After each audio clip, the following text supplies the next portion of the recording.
solar glasses.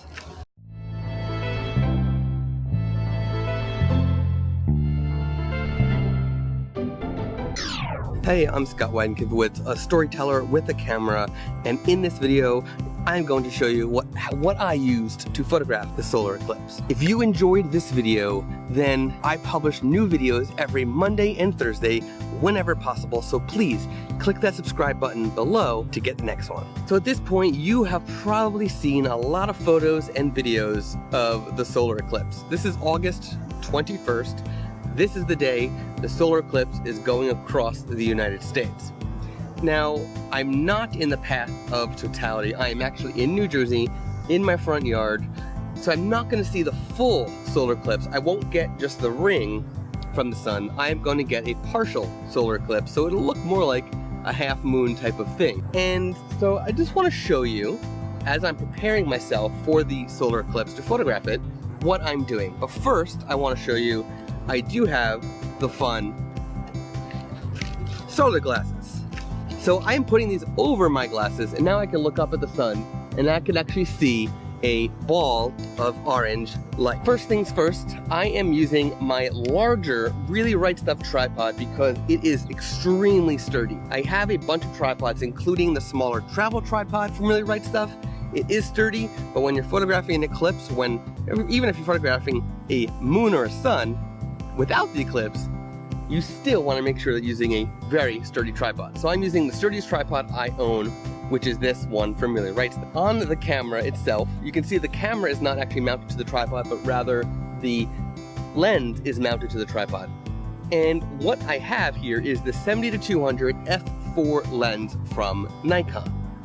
But I am using it with a 2x extension, which means that it's actually going to be a 400mm lens at the long range, and it's going to be an f8 lens straight through. Even if I zoom to 400, I can still get f8. I could even use autofocus if I need to, but you're looking at the sun, so it's kind of hard to get autofocus, so you really need to dial in using live view to get your manual focus. And the way you do that is just change your focus until you see that the edge between the sky and the sun is crisp. Now, you have to do this using either a solar filter, which is usually 20 stops of light reduction, or a bunch of ND, neutral density filter. I have on here the Wine Country Camera filter kit, and on there is their CPL filter, which is a couple stops of light reduction just naturally. And then I have two neutral density filters, both of which are from Format High Tech. It's the Firecrest line. One is the 16 stop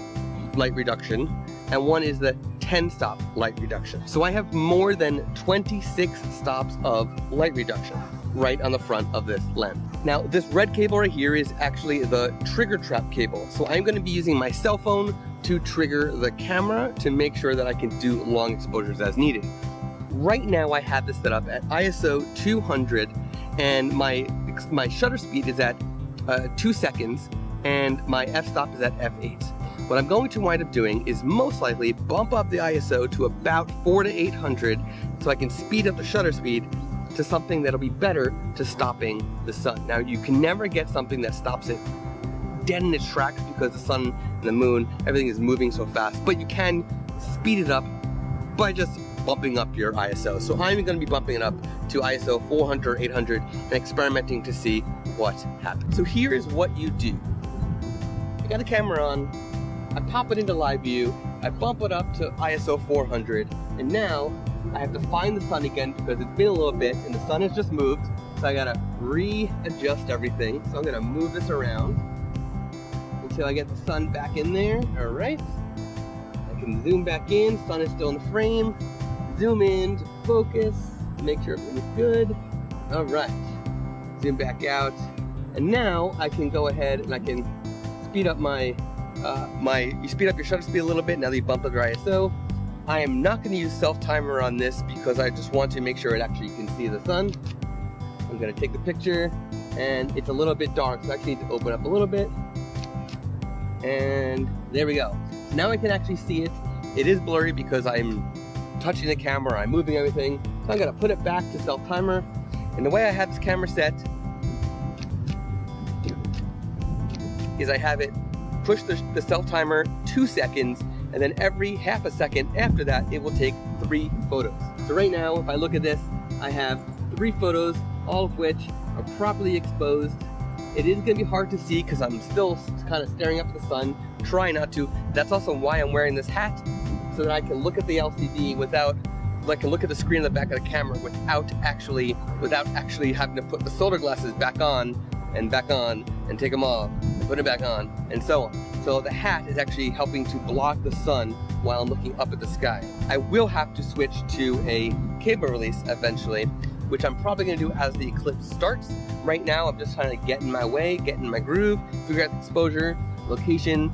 I did use as well, I used PhotoPills, an app for iOS, and I think there's actually an Android version as well. I use PhotoPills to determine where exactly the eclipse will begin in the sky from my front yard, and it turns out it will actually be starting from right in that direction. So right now I'm aimed in the wrong direction, of course, because the sun is over there, but eventually it's making its way over so that eventually I can just look straight down my yard and photograph the eclipse.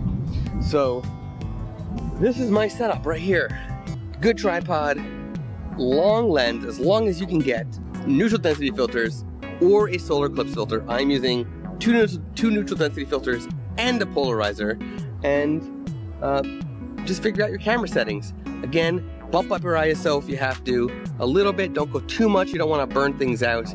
I'm probably going to go up a little bit more to 800, and that way I can speed up the shutter speed a little bit more and not have to worry about so much shake or so much of the sun and earth and moon all moving. And there you go. Make sure you have a cable release.